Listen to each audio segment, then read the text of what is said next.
Abraham Lincoln on Leadership. Introduction. Throughout the relatively brief history of the United States there have been many great leaders.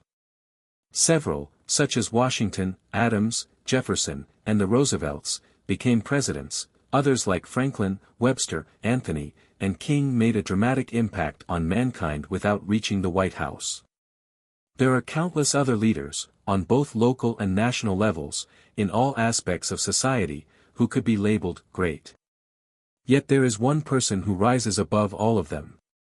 One who is consistently ranked as the greatest president. One who is viewed as the greatest leader this nation has ever known or will ever know. And one who, although dead for more than 125 years, still inspires and moves people from all walks of life, from all around the globe. That person is Abraham Lincoln. It is not surprising that our vision of Lincoln today is more mythical than real. His role as the embattled Civil War president and savior of the nation was magnified after his assassination. And with time his enduring image as the great emancipator has catapulted him to a level near sainthood. In addition, the labeling of Lincoln as Honest Abe and the Railsplitter by the media of his time has been perpetuated for well over a century. Every school-age child in America knows about Abraham Lincoln. Thousands of books and articles have been written on various aspects of his life. Moreover, the image of Lincoln is everywhere.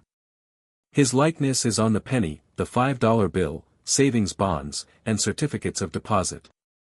There are countless statues, photographs, paintings, and sketches of him throughout the United States and around the world. His likeness adorns courtrooms, schools, public buildings, and private residences. There have been plays written about him, along with movies, television programs, magazine articles, songs, and poems.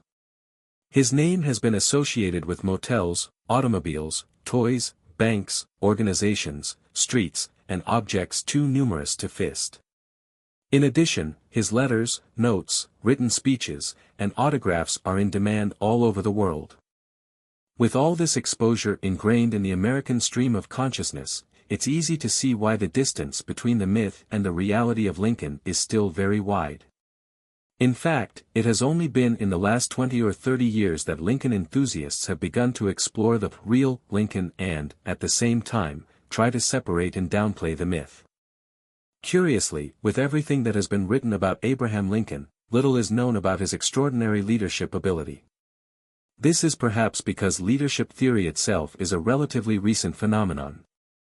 Only in the last 10 to 15 years has the study of leadership been examined closely, and not as part of the management philosophy of the business world. In a way, Abraham Lincoln represented the summation of those leadership qualities that had helped to form a nation. The last great leader before industrial change, Lincoln stood for all that was right, honest, and self-evident. As a boy, his heroes were the founding fathers, and he studied the history of that young nation that was so devoted to human rights. He grew up in poverty and had a binding link to the common people. He was innovative at a time when the age of discoveries and inventions was just beginning. He was compassionate and caring yet, when necessary, could put his foot down firmly and be decisive beyond question.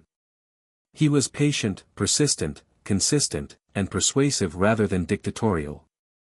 But, without a doubt, the foundation of Abraham Lincoln's leadership style was an unshakable commitment to the rights of the individual. Interestingly, in the many definitions of leadership there are few references to this basic concept of human rights.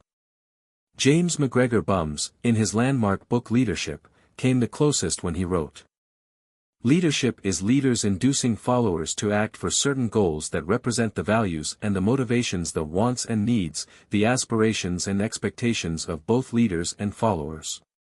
And the genius of leadership lies in the manner in which leaders see and act on their own and their fellows' values and motivations." As close as Burns comes to a pure definition of leadership, it still seems a shade unfinished or incomplete. Such is the case, however, with virtually every attempt at interpreting, clarifying, or defining the true meaning of leadership. Leadership is an elusive concept that, at times, can be vague and ambiguous. As a result, there are no set rules or formulas for leaders to follow. There are only guidelines and concepts, perceptions and ideas, abstractions and generalities. This is why the art of leading people is so difficult to master and teach, and why there is such a great need for role models. We must study individuals who are recognized as successful leaders, those who have demonstrated their abilities with tangible results. In short, we must look to our heroes. For it is only by examining individuals such as Abraham Lincoln that we can ever hope to understand how effective leadership works. Studies of other well-known leaders suggest that certain factors in childhood can predispose a person to great leadership. James McGregor Bums points out, for example, that the most important influences on the shaping of leaders lie almost wholly in their early years. He observed that Gandhi, Lenin, and Franklin Roosevelt appeared to have a strong attachment to one parent coupled with some intensively negative attachment to the other. Most of these leaders had a close relationship with their mothers, who appeared to favor them over other siblings. Sigmund Freud made a similar observation when, in The Interpretation of Dreams, he wrote, "I have found that people who know that they are preferred or favored by their mother, give evidence in their lives of a peculiar self-reliance and an unshakable optimism which often seem like heroic attributes and bring actual success to their possessors." Abraham Lincoln, similarly, had a very close bond with his stepmother, Sarah Bush Johnston Lincoln. She was a constant source of encouragement and love to her stepson. Mrs. Lincoln considered Abraham a model child who never needed a cross word. She recalled that her mind and his seemed to run together. Lincoln spoke only in kindness of Sarah Lincoln and always called her mother. In later years, he provided for her, in part, by keeping the 40 acres of land on which she lived in his name. He visited her for the last time in early 1861, just before he left for Washington to take the oath of office. They embraced, cried, held hands, and talked most of the day. To friends who accompanied him, Lincoln spoke very affectionately of his stepmother, calling her the best friend he'd ever had and recalling the positive change she'd brought about in his life. This last visit in itself says much about the attachment they shared. Here was Lincoln, off to face a task even greater than that which rested upon Washington, taking time to visit his mother, his earliest and strongest source of reassurance and support. By contrast, there was a major estrangement between Lincoln and his father. Thomas Lincoln grew up literally without education, as Lincoln would later write, and he never did more in the way of writing than to bunglingly sign his own name. Abraham, however, was more given to intellectual pursuits, which may have been the chief cause for a lack of bonding and affection between the two. The boy took it upon himself to learn to read and write, and then subsequently expanded his abilities by leaps and bounds. A perfect example of the depth of the rift between the two is that Lincoln did not attend his father's funeral. When he received word that Thomas was near death, Lincoln wrote to his stepbrother, John D. Johnston, "Say to him that if we could meet now, it is doubtful whether it would not be more painful than pleasant." In addition to the complex relationship many distinguished leaders have had with their parents, Burns notes several other similarities. Many experienced some form of tragedy while still very young. Lenin, Hitler, and Gandhi all lost their fathers at an early age. Some were forced to accept the mutual tolerance of others while growing up, such as Gandhi, who lived with his parents, brothers and sisters, and 5 uncles and their families. Virtually all of the outstanding leaders Bums studied were subject to feelings of insecurity and lack of self-esteem. Moreover, most developed a dynamic will to succeed, a driving ambition that lasted their entire lives. Compare this profile with that of Abraham Lincoln. His mother died when he was 9 years old. His sister, Sarah, died in childbirth when he was 19. After his father remarried a woman with 3 children, Abraham was forced to live in a small log cabin with 7 other people. As a youth, he was so gawky-looking that he was teased unmercifully by young girls. Through his adolescence and into adulthood, he masked his shyness by acting the clown and telling funny stories. By the time Lincoln took office, 7 states had seceded from the Union to form the Confederate States of America.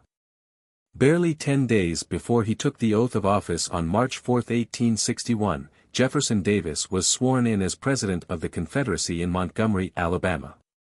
President Buchanan had given up hope of holding the country together and was simply waiting for his term to expire. Moreover, Buchanan left Washington proclaiming that he was the last president of the United States. Nor had the United States Congress taken any action whatsoever to put down the rebellion. In fact, while a bill was tabled in the House of Representatives that would have given the president power to call out the state militias, the Senate passed a resolution requesting the War Department to lower military spending. All this happened between the time Lincoln was elected and the time he took office. When he finally became president, Lincoln was faced with the realization that the South had taken control of all federal agencies and had seized almost every fort and arsenal in Southern territory. Most of the Mississippi River, lifeblood of the nation's commerce and trade, was obstructed or in Southern hands. Washington was left almost completely defenseless, protected only by a portion of the nation's army, which in 1861 was unprepared for war. It was a scattered, dilapidated, poorly equipped, and disorganized array of some 16,000 soldiers, many of them Southern sympathizers. In charge was General Winfield Scott, who was viewed by many as incompetent. In addition, most of the state militias were in much worse shape than the federal army. Rumors persisted that Lincoln's inauguration was to be disrupted, the president killed, and the city taken by the Confederates. The nation's capital was placed under armed alert. When Lincoln delivered his first inaugural address, the nation was in a crisis more severe and ominous than at any other time in American history. The country was divided, hatred was the most prevalent emotion, and there was no effective leadership anywhere in the government. In the midst of all this turmoil, the relatively unknown Abraham Lincoln took the oath as the nation's 16th president. The first Republican president, elected by a minority of the popular vote, he was a Washington outsider who was viewed widely as a second-rate country lawyer and completely ill-equipped and unable to handle the presidency. He commanded no respect from anyone in the nation except his most loyal supporters. Even the members of his newly appointed cabinet considered him a figurehead whom they could control. Politically, Lincoln was caught between the fierce abolitionists of the northern states and the slaveholders of the border states that he desperately wanted to remain in the Union. Holding on to states such as Kentucky and Maryland was crucial to the preservation of the nation he had just sworn to preserve, protect, and defend. Yet, he was pressured constantly to free the slaves. Not that he was for slavery, for he believed that, if slavery is not wrong, nothing is wrong, but the timing was not right to grant emancipation. To do so at such an early stage of his presidency would only serve to further divide the country. He correctly concluded that some, if not all, of the border states would secede were he to call for the complete abolition of slavery. Lincoln, therefore, was faced with the seemingly insurmountable problem of holding the nation together while at the same time organizing a new, more effective government that could prepare for an impending civil war. In his inaugural address he had declared that the southern states would not be allowed to separate and that the momentous issue of civil war was in their hands. Yet he had no means at his disposal to keep them in the Union. That he knew exactly what he was up against is evident from his own words early in the address. It is 72 years since the first inauguration of a president under our national constitution. I now enter upon the task for the brief constitutional term of 4 years, under great and peculiar difficulty.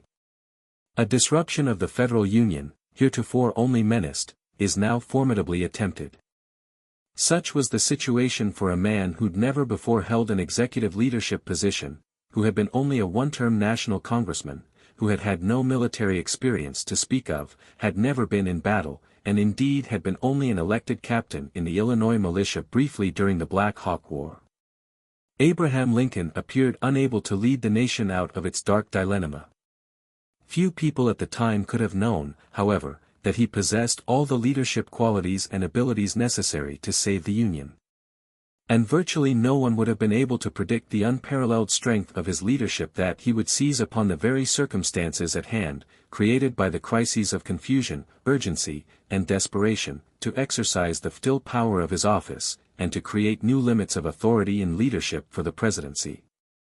The life of Abraham Lincoln, especially his presidency, demonstrated that he possessed all of the great leadership qualities. Some of his inherent abilities were natural, others were consciously developed over the course of his life. Qualities such as honesty and integrity, empathy for the common man, and devotion to the rights of individuals were products of his upbringing. During his adult life, Lincoln's chosen profession as a lawyer prepared him for his future executive leadership position. He learned to express himself and demonstrate to others his beliefs and thoughts. Most importantly, he refined his ability to persuade, direct, and motivate people. In running for public office, Lincoln became an excellent orator and speechwriter. In fact, he so dramatically increased his ability to speak and write that he is today regarded as a model for poetic and artistic expression. Lincoln combined an extraordinary wit with a gift for storytelling to become an effective communicator. He was naturally inquisitive and he learned rapidly, which led him to be extremely innovative. He is, in fact, the only U.S. president to hold a patent for a method to make grounded boats more buoyant. He had a penetrating and far-reaching voice that could be heard over great distances. For example, everyone present heard the entire Gettysburg Address, and there were at least 15,000 people in attendance. Even Lincoln W.'s height, at 6 feet 4 inches, our tallest president, gave him a psychological advantage over others. He was a man to be looked up to, a man to be followed.